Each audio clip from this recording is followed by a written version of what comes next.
Hi నమస్తే, welcome to I dream. నేను మీ anchor Pratyusha. గుండెపోటు, హార్ట్ అటాక్స్ ఈ మధ్య కాలంలో సర్వసాధారణమైపోయాయి. అసలు వయసుతో సంబంధం లేకుండా చిన్న వయసు నుంచి పెద్ద వయసు వరకు అందరిలో ఎక్కువగా చూస్తున్నాం. సో ఈ హార్ట్ అటాక్స్ ఎందుకు వస్తున్నాయి, వచ్చిన తర్వాత ఏం చేయాలి, రాకుండా ఏం చేసుకోవాలి, ఇవన్నీ కూడా తెలుసుకుందాం. వీటి గురించి క్లీన్ అండ్ క్లియర్గా ఎక్స్ప్లెయిన్ చేయడానికి ఈరోజు మనతో పాటు మన స్టూడియోలో ప్రముఖ వైద్యులు, మెడికల్ కౌన్సిల్ ఆఫ్ ఇండియా మాజీ సభ్యులు డాక్టర్ సిఎల్ వెంకట్రావు గారు మనతో పాటు ఉన్నారు. సో డాక్టర్ గారితో మాట్లాడి మన విషయాలు తెలుసుకుందాం. నమస్తే డాక్టర్ గారు. నమస్తే. ఎలా ఉన్నారండి? ఫైన్. సో సార్, ఇందాక చెప్పినట్లు ఈ హార్ట్ అటాక్స్ అనేవి చాలా సర్వసాధారణం అయిపోయాయి. రీసెంట్ టైమ్స్లో మనం చూస్తే చిన్నపిల్లలు డాన్స్ వేస్తూ గుండెపోటు వచ్చిందని, ఆ పాట పాడుతుంటే గుండెపోటు వచ్చిందని, ఆటలాడుతుంటే చాలా సర్వసాధారణంగా చూస్తున్నాం. అసలు ఎందుకు వస్తున్నాయి అంటారు? అంటే గుండెపోటు అనేది గతంలో కేవలం వయస్సు మళ్ళిన వారికి, పెద్దవారికి, వృద్ధులకు వచ్చేది. అవును. ఇప్పుడు యుక్త వయసులో అరుదుగా పిల్లలకు కూడా రావడం జరుగుతుంది. ఈ పిల్లల్లో కారణం ఏంటంటే మేనరికపు వివాహాల వల్ల గుండె నిర్మాణంలో, గుండె నుంచి బయటకు వెళ్ళే రక్తనాళాల అమరికలో తేడాలు ఉండటం వల్ల గుండెపోటు వచ్చే అవకాశం ఉంది, లేకపోతే గుండె సమస్యలు వస్తాయి. ఓకే. దానికి అసలు ఫస్ట్ ముందు మేనరిక వివాహాలు చాలా చెడు. ఎట్టి పరిస్థితుల్లో కూడా మేనరిక వివాహాలు చేసుకోకూడదు. ఎవరో పలానా ఆయన చేసుకున్నాడు, బాగానే ఉండారు కదా పిల్లలని ఆ ఉదాహరణ చెప్పద్దు. చెడిపోయిన వాళ్ళ సంఖ్య మీకు తెలియదు. ఎవరో ఒకళ్ళో ఇద్దరో రాజకీయ నాయకులో లేకపోతే సినీ ప్రముఖులో చేసుకున్నారని చెప్పి వాటిని ఆదర్శంగా తీసుకుని మేనరికం ఎట్టి పరిస్థితుల్లో చేసుకోవద్దు. ఒకవేళ చేసుకున్నారు, అది పాపంతో సమానం. చేసుకున్న తర్వాత తొలి దశలోనే ఏదైనా సమస్యలు గుర్తించాలంటే గుండెకి స్కానింగ్ పరీక్ష ఉంటుంది. దాని పేరు 2D ఎకో పరీక్ష అంటారు. ఓకే. ఇప్పుడు ఆ 2D ఎకో పరీక్ష చేస్తే గుండె నిర్మాణం ఎలా ఉంది, గుండె 4 గదుల మధ్యలో ఉండే గోడల్లో ఏమైనా రంధ్రాలు ఉన్నాయా అని కూడా బయటపడతాయి. ఇది పిల్లల విషయానికి వస్తే ఆ స్కూల్లో జరిగే సంఘటనలన్నిటికీ ఏ అనుమానం వచ్చినా మేనరిక వివాహాలు చేసుకున్న ప్రతి ఒక్కరూ మీ పిల్లలకి గుండె పరీక్ష చేయించండి, 2D ఎకో పరీక్ష చేయించండి. ఇక యుక్త వయసుకు వచ్చేసరికి ఈ రోజున మానసిక ఒత్తిడి, కుంగుబాటు, డిప్రెషను, టెన్షను, తర్వాత వాళ్లకు ఆ మానసిక వేదన గుండెపోటుకు దారితీసే అవకాశం ఉంది. ఇంకా కొంతమందికి వంశపారంపర్యంగా రక్తంలో చెడు కొలెస్ట్రాల్ ఉంటుంది, దాన్ని బ్యాడ్ కొలెస్ట్రాల్ అంటారు. ఇది గుండెపోటు రావడానికి ప్రధాన కారణం. అది విలన్. గతంలో కేవలం కొలెస్ట్రాల్ అనుకునేవారు. దాంట్లో గుడ్ కొలెస్ట్రాల్ ఉంది, బ్యాడ్ కొలెస్ట్రాల్ ఉంది. గుడ్ కొలెస్ట్రాల్ అధికంగా ఉండాలి, దాన్ని HDL కొలెస్ట్రాల్ అంటారు, మంచి కొలెస్ట్రాల్ని. ఈ చెడు కొలెస్ట్రాల్ ఎంత తక్కువ ఉంటే అంత మంచిది. వైద్యశాస్త్రం అభివృద్ధి చెందకముందు ట్రైగ్లిజరైడ్ అనే దాన్ని, కొవ్వు శాతాన్ని ప్రామాణికంగా తీసుకున్నారు. దాంతోపాటు ఈ చెడు కొలెస్ట్రాలే మనకు ఈ చెడంతా తెచ్చిపెడతా ఉంది. దీన్ని కనుగొనాలంటే రక్తంలో ఒక రక్త పరీక్ష ఉంటుంది, పరిగడుపుని చేయాలి. ఆ పరిగడుపున లిపిడ్ ప్రొఫైల్ అంటారు. దాంట్లో గుడ్ కొలెస్ట్రాల్ వస్తుంది, బ్యాడ్ కొలెస్ట్రాల్ వస్తుంది, ట్రైగ్లిజరైడ్ వస్తుంది, ఇవన్నీ కూడా వస్తాయి. కొంతమందికి వారసత్వంగా, వంశపారంపర్యంగా ఈ ట్రైగ్లిజరైడ్ అనే రక్తంలో కొవ్వు శాతం అధికంగా ఉంటుంది, చెడు కొలెస్ట్రాల్ కూడా అధికంగా ఉంటుంది. అటువంటి వారికి తొలి దశలోనే, ఆ యుక్త వయసులోనే రక్తనాళాలు కొవ్వుతో పూడుకుపోయి హార్ట్ అటాక్ వచ్చే అవకాశం ఉంది. సరే, కుర్రవాళ్ళు ఈ రోజున ఆశలు, ఆకాంక్షలు పెరిగిపోయినాయి. వాళ్ళకి తల్లిదండ్రులు ఇంటర్మీడియట్ రాగానే MPC వాడికి IITలో JEE పరీక్షలో IIT సీట్ రావాలి, అదే బైపీసీలో చేరితే నీట్ పరీక్షలో, ఎయిమ్స్లో పరీక్ష రావాలి, లేకపోయినా గవర్నమెంట్ ఫ్రీ సీట్ రావాలనే ఆకాంక్షలు, ఆశలు, ఒత్తిడి. ఇప్పుడు ఆట లేదు, పాట లేదు. స్కూళ్ళలో, కాలేజీల్లో కేవలం పొద్దున్న నుంచి రాత్రి వరకు మార్కులు, ర్యాంకులు. ఆట లేదు, పాట లేదు, విరామం లేదు, విశ్రాంతి లేదు, నిద్ర లేదు. రుద్దుడు. ఇంటికి వస్తే అమ్మా నాన్న, ఎరా అబ్బాయి ఎన్ని మార్కులు వచ్చినాయి, ఎన్ని ర్యాంకులు వచ్చినాయి, మీ నారాయణ చైతన్య లేదా ఈ కార్పొరేట్ కళాశాలల్లో ఎన్నో స్థానంలో నువ్వు ఉన్నావు, ఇది ఇంటికాడ. అక్కడికి వెళ్తే వీడిని పట్టుకుని రుద్దితే మనకు ర్యాంకులు వస్తాయి. రేపు టీవీలో 1, 2, 3, 1, 2, 3, 4 అని చెప్పుకోవచ్చు. దాన్ని చెప్పి ఆ ర్యాంకులు చూపించి లక్షల మందిని చేర్పించుకుని వాళ్ళ ద్వారా వ్యాపారం విస్తరించుకోవచ్చు. వ్యాపార సామ్రాజ్యాన్ని కార్పొరేట్ కళాశాలలు వెరసి బలైపోయేది ఎవరు? యువత. కరెక్ట్. అందువల్ల ఆ మానసిక ఒత్తిడి కూడా ఈ హార్ట్ అటాక్లు కారణమవుతుంది. సరే, ఇవాళ లవ్వుల్లో పడుతుంటారు. ఈ లవ్వులు ఎప్పుడు ప్రారంభమవుతాయి? 9-10 తరగతిలోనే మొదలు చేశారు. వాళ్ళ 9-10లో మొదలుపెట్టి మళ్ళీ ఇంటర్మీడియట్ కూడా ఇద్దరు అమ్మ నాన్నకి చెప్పి అదే బ్రాంచ్లో చేరతారు వాళ్ళిద్దరు. ఇంటర్మీడియట్ తర్వాత మళ్ళీ వాళ్ళిద్దరు కూడా ఎంపీసీ అయితే ఎంపీసీ పక్కన కూర్చోవాలి, బైపీసీ కో ఎడ్యుకేషన్ కావాలి, కూర్చుంటారు, చదువుతారు. సరే, ఒకళ్ళకి సీట్ వస్తుంది, ఒకళ్ళకి రారు.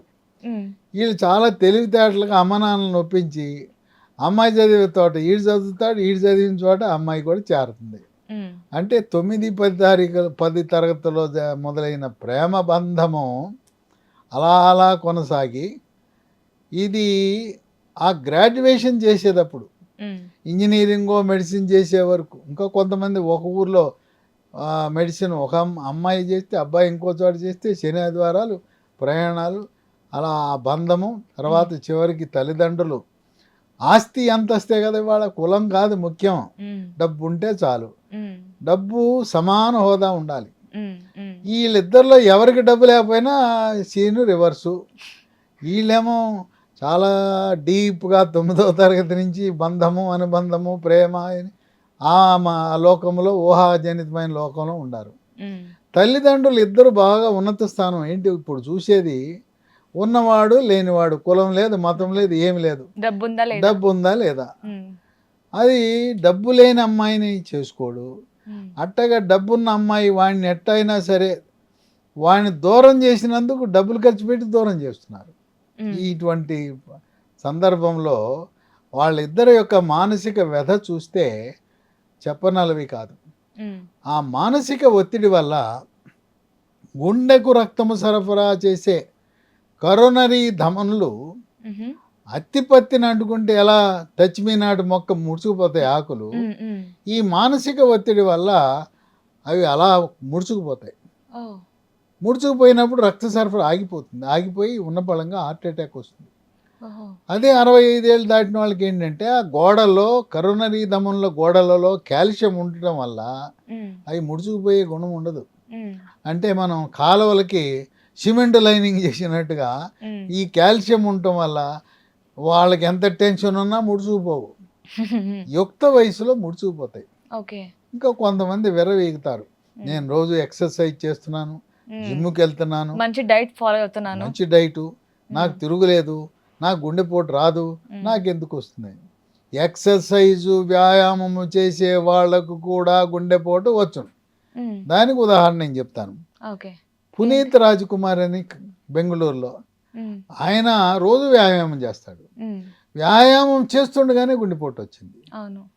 వచ్చి మరి ఏమైనా కాపాడుకోగలిగేమా?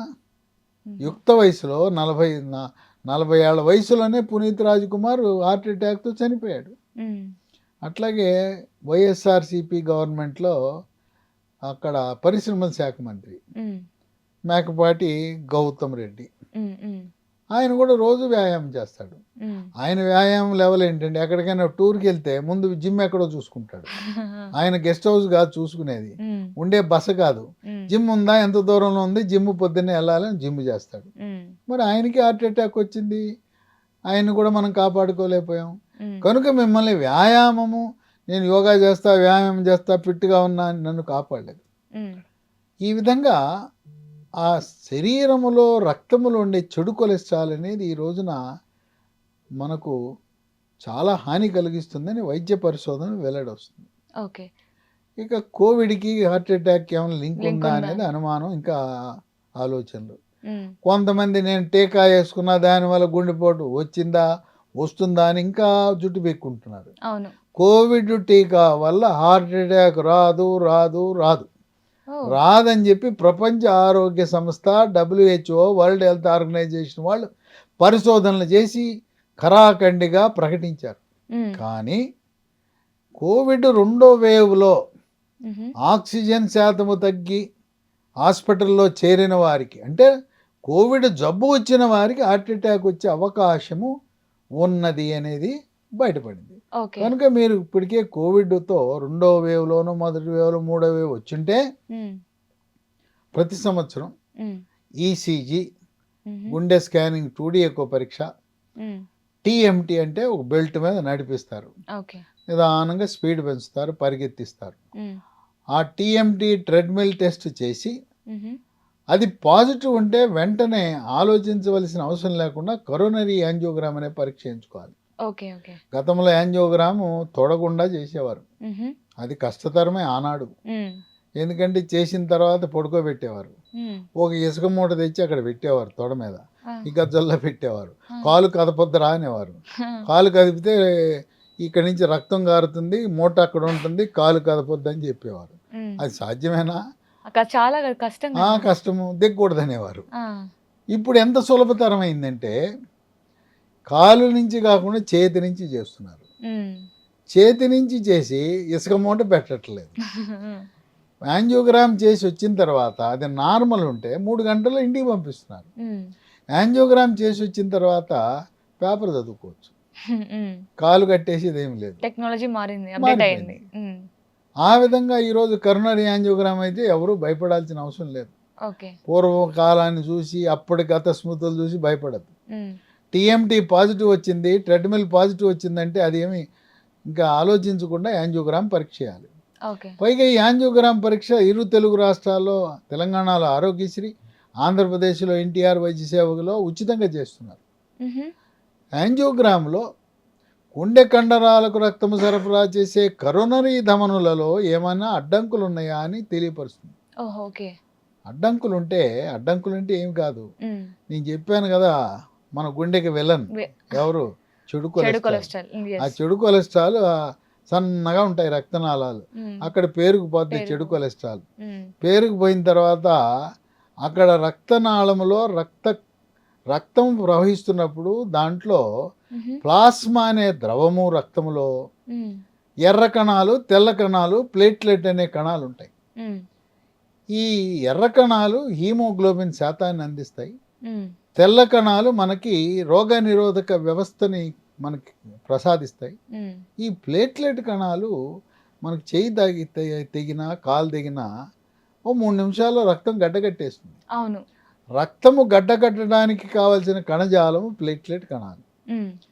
సో అక్కడ ఎప్పుడైతే కొవ్వు పరుపేసి అన్నట్టుగా పేరుకుపోయిందో ఈ ప్లేట్లెట్ కణాలు ఆహా భలే ఉందే, ఇక్కడ వచ్చి పడుకుంటే బాగుంటుందని చెప్పి ప్లేట్లెట్ ఆగి అక్కడ పడుకుంటాయి. ప్లేట్లెట్ బాగుంది మంచం వేసినట్టుగా పరుపేశారు అన్నట్టుగా ప్లేట్లెట్ కణాలు వచ్చి దాంట్లో పడుకుంటాయి. అవన్నీ ముద్ద. ప్లేట్లెట్ కణాలు అంటే గడ్డ అన్నాను కదా, ప్లేట్లెట్లు ముద్దగా తయారవుతాయి.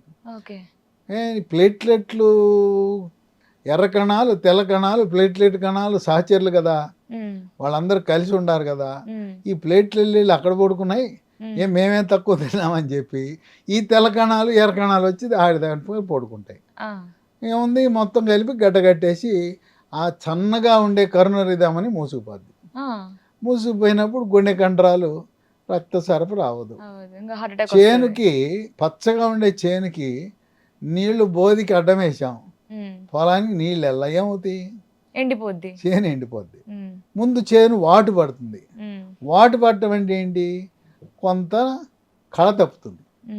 ఆ దశలో గుర్తించి మనం ఈ బోధని సరి చేసేస్తే బతుకుతుంది. చేను చచ్చిపోయింది, ఎండిపోయింది, నువ్వు బోధి తీసుకెళ్లి నీళ్లు పెడితే అది ఎండిపోయిన చేను మళ్ళీ బతుకుద్దా? అలాగే మనకి కొన్ని లక్షణాలు కనపడతాయి. ఇది గుండెకు రక్త సరఫరా తగ్గిందనే దానికి దాన్ని వైద్య పరిభాషలో యాంజైనా అంటారు. అంటే ఛాతీలో నొప్పి వస్తుంది, మెట్లెక్కినప్పుడు ఆయాసం వస్తుంది. కనుక నొప్పితో పాటు ఆయాసము తీవ్రంగా వచ్చిందంటే అది గుండెకి సంబంధించింది అని అనుకోవాలి మనం. వెంటనే చేస్తే కాదు, గుండె డాక్టర్ దగ్గరికి, కార్డియాలజిస్ట్ దగ్గరికి వెళ్ళాలి. ఇంకోటి ఏంటంటే షుగర్ పేషెంట్లకి గుండెపోటులో ఛాతీ నొప్పి రాదు. ఓ ఎందుకు? నరాలు దెబ్బతినిపోయి ఉంటాయి. అవునవును. మరి వాళ్ళెలా బా గుర్తించాలి? షుగర్ ఉన్న వాళ్ళకి శరీరం ఉండే నరాలన్నిటిపైన ఒక కోటింగ్ ఉంటుంది, మైలిన్ కోటింగ్ అంటారు. ఓకే. ఓకే. ఆ మైలిన్ కోటింగ్ కరిగిపోద్ది. ఆహా! కరిగిపోవడం వల్ల అరిచేతులు అరికాళ్ళు మంటలు వస్తాయి. హ్మ్. గుండెపోటు వచ్చినప్పుడేమో నొప్పి తెలవదు. హ్మ్. అట్లాగే మనం నడుస్తుంటే ఎండలో నడిచినా కూడా కాళ్ళు కాలవు, ముళ్ళు గుచ్చుకున్నా తెలవదు, ఆ! దబనం గుచ్చుకున్నా, మేకు గుచ్చుకున్నా, నత్తగొల్లలు గుచ్చుకున్నా తెలవదు, ఆ! స్పర్శపోతుంది. ఓకే. అక్కడ కాళ్ళకి స్పర్శపోయింది, చేతులకు స్పర్శపోయింది, అట్లాగే ఇక్కడ కూడా స్పర్శపోవటం వల్ల గుండెపోటు వచ్చినా నొప్పి రాదు, ఓహ్! కేవలం ఆయాసం వస్తుంది. షుగర్ ఉన్న ఓకే. వాళ్ళకి ఆయాసం వచ్చింది, కూర్చుంటే కాస్త బాగుంటుంది, పడుకుంటే మళ్ళీ ఆయాసం పెరుగుతుందంటే అది రక్త సరఫరా తగ్గింది అని సంకేతం. ఓకే. ఓకే. అయినా పట్టించుకోవట్లా. హుహు. కొంతమంది విచక్షణారహితంగా సిగరెట్లు తాగుతుంటారు, హ్మ్. సిగరెట్లు ఆల్కహాల్ మానరు, తీసుకుంటారు. మందేస్తుంటారు, హ్మ్. ఏం మానరు. హ్మ్. వాళ్ళకేమవుద్ది? ఆ రక్త సరఫరా కట్ అయ్యి హ్మ్. ఆ గుండె కండరం కుళ్ళిపోతుంది. ఆ! ఈ కుళ్ళిపోతుంది దేంతో సమానం? వరి చేను ఎండిపోయింది. హ్మ్. ఎండిపోయిన తర్వాత నీళ్లు పెట్టాం, హ్మ్. అది బతుకుద్దా? వాటుపడి కొంచెము ఎండిపోతున్న సంకేతాలు ఉన్నప్పుడు నీళ్లు పెట్టాలి. హ్మ్. అట్లాగే ఈ ఈ యొక్క కరోనరీ ధమనులలో కొంత అడ్డంకి ఉండి ఆయాసం వచ్చి ఛాతీలో నొప్పి వచ్చినప్పుడు మనము కరోనరీ యాంజియోగ్రామ్ పరీక్ష చేస్తే పాక్షికంగా మూసుకుపోయిందా, పూర్తిగా మూసుకుపోయిందా అని తెలిసి అప్పుడు దాన్ని శుభ్రం చేయాలి. హ్మ్. ఇప్పుడు కాలువ చెప్పాను కదా, మనం హ్మ్. బోది పూడిపోయింది, హ్మ్. లేదా కాలువ బోది గట్టి ఉంటుంది, హ్మ్. ఆ గట్టు వచ్చి దాంట్లో పడిపోతే పూడిపోద్ది కదా, హ్మ్. నీళ్ళు ఆగిపోతాయి. అట్లా మళ్ళీ ఎట్టా పూడికి మనం పారబెట్టి తవ్వుతాము, అట్లా ఈ కరోనరీ ధమని లోపల ఉండే కొవ్వుని శుభ్రం చేసే ప్రక్రియ వచ్చింది. ఓకే. ఏంటి సార్ అది? దాన్ని యాంజియోప్లాస్టీ అంటారు. ఓకే. లోపల ఉండే కొవ్వుని శుభ్రం చేసి హుహు. మళ్ళీ శుభ్రం చేసినాక మళ్ళీ మూసుకుపోకుండా హ్మ్. ఒక సన్నటి పైపు తొడుగుతారు, ఓకే. దాన్ని స్టెంట్ అంటారు. హ్మ్. ఈ డాక్టర్లు, కార్డియాలజీ డాక్టర్లు చెప్తారు, హ్మ్. అది ఇప్పుడేం మత్తేం ఎవరు, ఇక్కడ ఏదో చిన్న ఇంజెక్షన్ ఇచ్చి చేస్తారు. హుహు. బ్లాక్ ఉన్నప్పుడు చెప్తారు, హ్మ్. నీకు కరోనరీ ధమనులు బ్లాక్ అయినాయి, హ్మ్. స్టెంట్ వేయమంటావా అని అడుగుతారు. హ్మ్. మళ్ళీ ఇంకోసారి వెళ్ళే బదులు వేసేయండి అని చెప్పాలి. హ్మ్. చాలామంది చేయరు ఆ పని. ఆలోచించి చెప్తా ఎందుకంటే అంటారా? ఏంటి ఆలోచించేది అక్కడ? మనం మంచి డాక్టర్ దగ్గరికి వెళ్ళాలి, మంచి గుండె డాక్టర్ దగ్గరికి వెళ్ళాలి. హ్మ్. మనం దేనికి సిద్ధమై వెళ్ళాలి? హ్మ్. ఇది బ్లాక్ ఉంటే స్టెంట్ వేయండి, అది ఆరోగ్యశ్రీలో 2 స్టెంట్లు కవర్ అవుతాయి. హ్మ్. ఒక స్టెంట్ అయినా, 2 స్టెంట్లు అయినా, 3 స్టెంట్లు అయినా కవర్ అవుతాయి. హ్మ్. కాకపోతే ఏంటంటే మనం స్టెంట్లో రకరకాలు ఉంటాయి. స్టెంట్ లోపల మందు పూసి ఉంటుంది, దాన్ని డ్రగ్ కోటెడ్ స్టెంట్ అంటారు. ఓకే. అవి వేసుకుంటే మంచిది. ఆరోగ్యశ్రీలో అంత ఖరీదైన వేరు. హ్మ్. సరే, పేదవాళ్ళం, నిరుపేదవాళ్ళం ఏదో ఒకటి వేసారని ఎంచుకోవాలి. హ్మ్. హ్మ్. ఈ స్టెంట్ కాల పరిమితి ఒక 5-10 ఏళ్లలో మళ్ళీ మూసుకుపోయే అవకాశం ఉంది. ఓకే. గుర్తుంచుకొని మనం మళ్ళీ స్టెంట్ వేసిన తర్వాత రక్తం గడ్డగట్టకుండా పల్చగా రక్తం ఉండేలా చేయటం కోసం కొన్ని మందులు ఇస్తారు, ఓకే. అలా చేయించుకోవాలి. హుహు. ఇవాళ ఇప్పుడున్న సాంకేతిక ఆధునిక పరిజ్ఞానాన్ని చూస్తే పూర్వం ఏం చెప్పేవారు? ఒక రక్తనాళం మూసుకుపోతే స్టంటు, హ్మ్. 2, 3 మూసుకుపోతే ఆపరేషన్ అనేవారు. హ్మ్. ఇప్పుడు 5, 6 స్టంట్లు వేసుకుని ఆపరేషన్ లేకుండా హాయిగా ఉండొచ్చు. హ్మ్. కనుక ఎవరైనా ఆపరేషన్ అంటే మాత్రం చేయించుకోవద్దు. హ్మ్. మనం చీరలు కొనుక్కోవడానికి 4 షాపులు ఎట్ట తిరుగుతామో, ఈ గుండె సంబంధించి ఎవరైనా ఆపరేషన్ అంటే ఇంకొక 2-3 దగ్గరికి వెళ్ళండి. హ్మ్. షాపింగ్ చేయటం నేర్చుకోండి. వైద్యంలో కూడా షాపింగ్ చేసుకోవాలి. ఎందుకంటే ఇవాళంత వ్యాపారం, అవును. Medical mafia, pharma mafia. Covid హ్మ్. వచ్చిన తర్వాత హాస్పిటల్ వాళ్ళు హ్మ్. ఎక్కడ పూర్తిగా లాభాలలో ఉన్న హాస్పిటల్స్, లాభాలు లేని నష్టాల్లో కూరుకుపోయిన ఫార్మా కంపెనీలు, హాస్పిటళ్ళు అవి లాభాల బాట పట్టినాయి. హ్మ్. నష్టాల నుంచి లాభాల్లో పట్టించింది Covid, medical mafia, pharma mafia. అందుకని మోసపోవద్దు, షాపింగ్ చేయండి. హ్మ్. దీన్ని మెడికల్ షాపింగ్ అనండి. హ్మ్. శారీ షాపింగ్ లాగా మెడికల్ షాపింగ్ చేయండి. హ్మ్. ఇద్దరి దగ్గరికి, ముగ్గురు దగ్గరికి ఫీజులు కట్టండి, ఊరికే హ్మ్. వద్దు, హ్మ్. కట్టండి. ఈ యాంజియోగ్రామ్ తీసుకెళ్ళి చూపించండి. హ్మ్. ఇంకోటి ఏంటంటున్నారంటే, యాంజియోగ్రామ్ మేము దీంట్లో చేసాం, హ్మ్. ఆరోగ్యశ్రీలో చేసాం, లేదా ఎన్టీఆర్ వైద్య సేవలు చేసాం, 10,000 కట్టండి. కట్టండి ఏం పోయింది? మన హ్మ్. ఆరోగ్యం కంటే ఎక్కువ. ఎక్కువ. కట్టి సీడీ పెట్టుకోండి మీ దగ్గర. హ్మ్. ఈ సీడీ పట్టుకెళ్ళండి. పట్టుకెళ్ళి అన్ని 3 చోట్ల 4 చోట్ల చూపించుకుని ఆపరేషన్ అనేది ఈ రోజులు అసలు అవసరమే లేదు. హ్మ్. స్టెంట్లు ఎన్నైనా వేసుకోవచ్చు. ఓకే. అందువల్ల ఆ స్టెంట్లన్నీ కూడా వేయించుకుని చక్కగా ఆరోగ్యంగా ఉండొచ్చు. సో ఏమైనా మెడిసిన్ ఏమైనా ఇస్తారా సార్ రాకుండా, లేదంటే వచ్చిన తర్వాత ఏమైనా జాగ్రత్తలు తీసుకోవడానికి ఏమైనా మెడిసిన్ ఏమైనా ఇస్తారా? అసలు ఒకటి ఏంటంటే మ్మ్. 45 ఏళ్ళు దాటిన తర్వాత ప్రతి సంవత్సరం మ్మ్. మాస్టర్ హెల్త్ చెకప్ తప్పనిసరిగా చేయాలి. ఓకే. దాంట్లో లిపిడ్ ప్రొఫైల్ టెస్ట్ చేయాలి, షుగర్ పరీక్ష చేయాలి, యూరిక్ యాసిడ్ టెస్ట్ చేయాలి, క్రియాటినిన్ చేయాలి, ఈసీజీ చేయాలి, గుండె స్కానింగ్ 2D ఎకో చేయాలి, టీఎంటీ పరీక్ష చేయాలి. మ్మ్. ఇవి చేయించుకుంటే మనకు ముందుగానే తెలిసిపోతుంది. ఓకే. ముందుగా తెలిసిపోయి తగు చర్యలు తీసుకోవచ్చు. మ్మ్. ఇప్పుడు ఈ చెడు కొలెస్ట్రాల్ నియంత్రించడానికి అవి కొన్ని మందులు ఉన్నాయి. మ్మ్. అటర్వాస్టాటిన్ అని, మ్మ్. రోజువాస్టాటిన్ అని మందులు ఉన్నాయి. ఓకే. అవన్నీ రసాయనాలు, కెమికల్ ప్యాకే. మ్మ్. అవి వాడితే అది తగ్గుతుందా లేదా దేవుడికే తెలుసు. మ్మ్. అమెరికాలో 2 గ్రూపులుగా విడిపోయారు మ్మ్. గుండె డాక్టర్లు. ఓకే. అమెరికన్ హార్ట్ అసోసియేషన్ వాళ్ళు. మ్మ్. కొంతమంది ఈ నిరుపయోగం వేస్ట్, మ్మ్. కొంతమంది ఏమో ఉండాలని. అంటే ఫార్మాని సమర్థించే వాళ్ళు ఏమో వాడని అంటారు, ఫార్మాను వ్యతిరేకించి శాస్త్రీయంగా భావిస్తే అసలు వీటి వల్ల ఉపయోగమే లేదు. అటర్వాస్టాటిన్, రోజువాస్టాటిన్ శుద్ధ దండగనే వాళ్ళు కూడా ఉన్నారు. మ్మ్.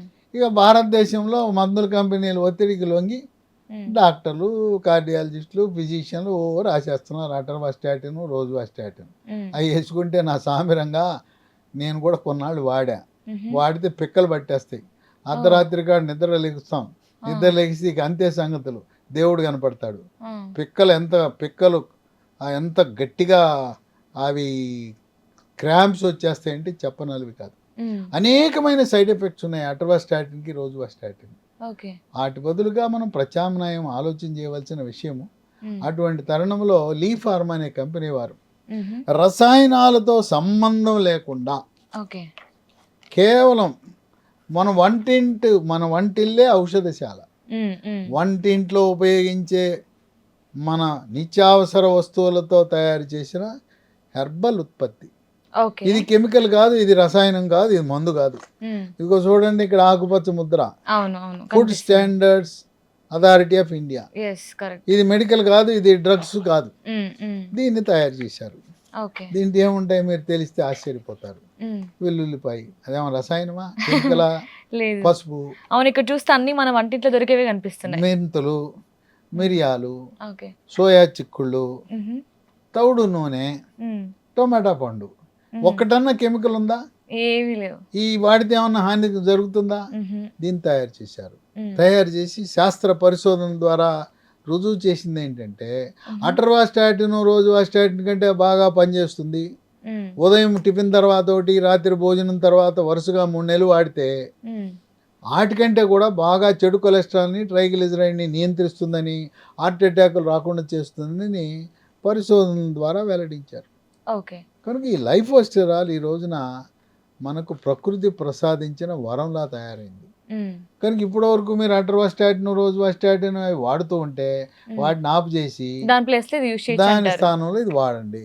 ఓకే. రసాయనాల ప్యాక్ కావాలా, లేకపోతే మన వంటింట్లో దొరికే వస్తువులు కావాలా, మీరే తెలుసుకోండి. మ్మ్. దీని రోజు ఒకటి వాడినా కూడా నష్టం లేదు.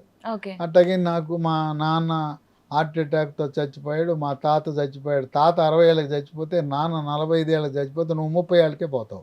ఎందుకంటే అది జరిగే విషయం. ఎందుకంటే 3వ తరం 4వ తరం వస్తే 20-30 ఏళ్ళకే పోతారు. మ్మ్. అందుకని మీ తాత, మీ నాన్న, మీ ముత్తాత కానీ హార్ట్ అటాక్ వచ్చిన చరిత్ర ఉంటే మీరు జాగ్రత్తగా ఉండండి, మ్మ్. మ్మ్. ముందే వాడుకోండి. ఓకే. ప్రాబ్లం లేదు సార్, అలా ఏం ప్రాబ్లం లేకుండా ముందే యూస్ చేసుకుంటే ఏమున్నాయి వెల్లుల్లిపాయలు రోజు మన వెల్లుల్లిపాయ, పసుపు, మిరియాలు, మెంతులు, టమాటా, సోయా, వీటి వల్ల నష్టమే ఉందా? రోజు ఒకటి వేసుకోండి, నష్టమే లేదు. లేదు లిపిడ్ ప్రొఫైల్లో తేడాలు ఉన్నాయి, చెడు కొలెస్ట్రాల్ నిన్ను చూస్తుంది, కన్నేస్తా ఉంది, చెడు కొలెస్ట్రాల్ నీ సంగతి తెలుస్తా ఉంటుంది, విలను కదా, పెరిగింది, అట్లాంటప్పుడు వేసేసుకోవటమే. ఇదేం మందా, ఇదేం కెమికలా, దీనికి ఏమైనా సైడ్ ఎఫెక్ట్స్ ఉన్నాయి? ఏం లేవు, శుభ్రంగా వాడుకోవచ్చు, ఎవరైనా వాడుకోవచ్చు, ఆరోగ్యవంతులు వాడుకోవచ్చు. షుగర్ ఉన్న వాళ్ళకి, బీపీ ఉన్న వాళ్ళకి హార్ట్ అటాక్ మనల్ని వదిలిపెట్టదు, వదలను గాక. షుగరు, బీపీ ఉన్న వాళ్ళని గుండెను దాడి చేస్తాయి, 2 దాడి చేస్తాయి. ఇంకోటి ఏంటంటే దీన్ని వాడితే పక్షవాతం కూడా రాదు. మెడలో కరుణరీ దమనలు ఎలా అయితే గుండె కండరాలకు రక్తం సరఫరా చేస్తాయో, మెడలో కెరోటిడ్ దమనలని పెద్ద మెదడుకి రక్త సరఫరా చేస్తాయి. వాటిలో రక్త సరఫరా పెంచడానికి, పక్షవాతం రాకుండా మెదడుకు రక్త సరఫరా పెంచడానికి కూడా ఉపయోగపడతాయి. ఓకే. అందువల్ల ఇది గుండెను కాపాడుతుంది, మెదడును కాపాడుతుంది, మూత్రపిండాలకు రక్త సరఫరా పెంచుతుంది. ఓ అట్లాగే కాళ్ళకు రక్త సరఫరా తగ్గి కాళ్ళు వేళ్ళు కుళ్ళిపోవటము, కాలు మోకాలు కింద మోకాలు పైన కాలు కొట్టేయటం, అట్లాగే పురుషాంగానికి రక్త సరఫరా తగ్గటం ద్వారా మగతనం లోపించటము, శీఘ్రస్ఖలనము, అంగస్తంభనం జరగకపోవటం అన్నీ జరుగుతాయి. దీనివల్ల పురుషాంగానికి రక్త సరఫరా చేసే ధమనులలో రక్త ప్రసరణ పెరగటం ద్వారా ఆ విధమైన సమస్యలను కూడా అధిగమించడానికి లైఫోస్టైరాల్ బాగా ఉపయోగపడుతుంది. శరీరంలో ఎక్కడ రక్తనాళం ఉన్నా అక్కడ ఈ చెడు కొలెస్ట్రాల్ చేరితే ఇది వెళ్ళి ఏమి ఇక్కడ ఉన్నావు అని చెప్పి అక్కడి నుంచి తోలేసి ఈ రక్త కణాలు, ప్లేట్లెట్లు, తెల్ల కణాలు, చెడు కొలెస్ట్రాల్ ఎక్కడున్నా వాటిని శుభ్రము చేసి అవి కలయికతో రక్తనాళాలు మూసుకుపోకుండా గుండె పనిలో ఏం చేసిందో శరీరం అంతా కూడా రక్త ప్రసరణ శుభ్రంగా జరిగేలా చేసి పక్షవాతము, గుండె జబ్బులు, మూత్రపిండాల జబ్బులు, కాళ్ళు రక్త ప్రసరణ బాగా జరిగేలా, అలాగే పురుషాంగము పనితీరు మెరుగుపరిచేలా పనిచేస్తున్న లైఫోస్టైరాల్ అనేక మందికి ఈ రోజున ఒక వరప్రసాదంలా, ప్రకృతి ప్రసాదించిన వరంలా ఉంటుంది. ఇది ఎక్కడ దొరుకుతుందంటే అమెజాన్లో, ఆన్లైన్లో ఆర్డర్ పెట్టుకోవచ్చు. లేదు కంపెనీ లీ ఫార్మా కంపెనీ వారిది www.leehealthdomain.com కంపెనీలో ఆ కంపెనీ వాళ్ళ వెబ్సైటు, లేదా మాకు ఈ వెబ్సైట్లు తెలవండి అంటే ఫోన్ చేయండి, కొరియర్లో ఇంటికి వచ్చేస్తుంది. 9100107480 9101074880. ఇంకో నంబరు 8977030218 950289737. ఇది మీరు ఫాలో అవ్వలేకపోతున్నామంటే స్క్రీన్ మీద ఉన్నాయి చూడండి, స్క్రీన్ మీద చూసుకోండి, లేదా డిస్క్రిప్షన్ బాక్సులు ఉన్నాయి, వెబ్సైట్ పేరు ఉంది, నెంబర్లు ఉన్నాయి, ఆర్డర్ చేయండి. మరి చేతులు కాలేక ఆకులు పట్టిన సంధాన కాకుండా మీకు షుగర్ ఉన్నా, బీపీ ఉన్నా, మీ కుటుంబ చరిత్ర, మరి హార్ట్ అటాకులతో వచ్చిన చరిత్ర, స్టెంట్లు, బైపాసులు, మరణాల చరిత్ర ఉంటే ముందుగానే ఇవి వాడటం మొదలు పెడితే మనం ఎన్నో టాబ్లెట్లు వాడుతున్నాం కదా, బలం టాబ్లెట్లు, బీకాంప్లెక్స్ టాబ్లెట్, కాల్షియం టాబ్లెట్లు ఇన్ని వాడతాం. దాంతోపాటు ఇది కూడా వాడండి. కోవిడ్ 2వ వేవ్లో వచ్చిన వారు, కోవిడ్ వచ్చిన వాళ్ళు తప్పకుండా ముందు జాగ్రత్తగానే ఈసీజీ, 2D ఎకో, టీఎంటీ చేయించుకుని ఇది వాడటం ప్రారంభించండి. ఆరోగ్యంగా, ఆనందంగా గుండెను కాపాడుకోండి. ఆ ఎల్డిఎల్ చెడు కొలెస్ట్రాల్ యొక్క ప్రభావాన్ని నుంచి మనం రక్షించబడాలి. Okay, nice sir, thank you so much sir. అంటే కేవలం గుండెపోటుకే కాకుండా ఎలాంటి హెల్త్ ప్రాబ్లమ్స్కైనా సరే ఇది సొల్యూషన్ తీసుకొచ్చారు. సో దీనివల్ల ఎలాంటి సైడ్ ఎఫెక్ట్స్ కూడా లేవంటున్నారు. సో దీని గురించి మోర్ డీటెయిల్స్ కావాలి, ప్రోడక్ట్ కావాలి అనుకుంటే జస్ట్ మనకి స్క్రీన్ మీద కనిపిస్తున్న మనకి కాంటాక్ట్ అవ్వండి. Thank you so much for watching. And for more videos, please subscribe to iDream. Please subscribe to iDream. Please subscribe iDream. And please subscribe to iDream. For more videos, subscribe to iDream. please like, share and subscribe to the channel. Congratulations, iDream. Subscribe to iDream. Subscribe to iDream. So subscribe to iDream Media. iDream ki iDream team andarki huge congratulations. Please subscribe iDream Media. Please subscribe to iDream. Subscribe iDream. Please subscribe to iDream. iDream అంటే నా కళల ఛానల్ను subscribe చేసుకున్న నోరు తిరుగుతలేదు, మీరైతే గంట గుర్తు కొట్టండి. For more such videos, please subscribe to iDream. Subscribe to iDream. Please subscribe to iDream. Please subscribe iDream Media. Please do subscribe to iDream. Please subscribe to iDream Media. For best entertainment and information, please subscribe iDream. And don't forget to subscribe to iDream.